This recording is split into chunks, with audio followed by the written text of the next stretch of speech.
Economic performance in the first half of 2026 presents a mixed picture. While GDP grew by 3.9% in the first quarter, external reserves rose to $51.5 billion and the naira appreciated by 11%.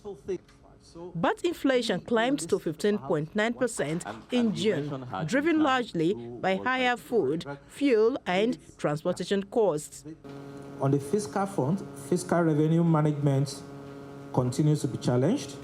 Our revenue improved from 1.5% of GDP in Q1 2025 to 2.8% in the first quarter of 2026, while government spending remained relatively high at 7.1% of GDP.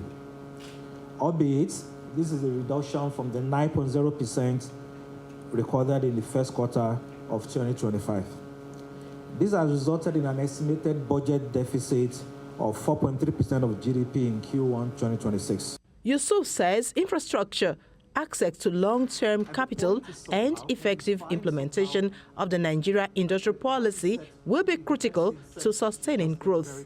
Global supply chain disruptions have reinforced the urgency for Nigeria to reduce its dependence on hydrocarbon revenues by strengthening and diversifying its non-oil export base.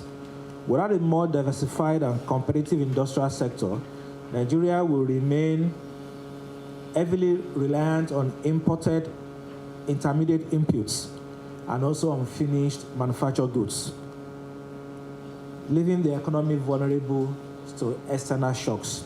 NESG Interim Director of Research and Development, Dr. Joseph Ogebe, projects full-year growth of 4.2%, driven mainly by services, ICT, and financial sector activity. The manufacturing sector and also agricultural sector, we expect moderate improvement in these sectors, right? And what will drive the improvement in manufacturing sector will be as a result of some of the positive gains we've seen from the reforms, either from your exchange rate, stability, improved business confidence, and also improvement in the business environment, right? We expect this to contribute to modest growth in the manufacturing sector. A lot has been said about after, that we should take opportunity about it.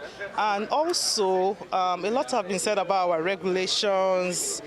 And today, a silent point was mentioned about legal. So I believe that Nigeria, we need to look better into our framework, our legal framework particularly, and also strengthen our policies to make sure that they are actually aligning to industrialization. For businesses, stakeholders say the priority now is execution, ensuring policies translate into investment, production, and greater competitiveness, including through opportunities under the African Continental Free Trade Area. After the message from the forum, economic growth will mean little if it does not translate into productive capacity and better opportunities for Nigerians. In Lagos, for News Central, Love, Ikuku-Oyedokun.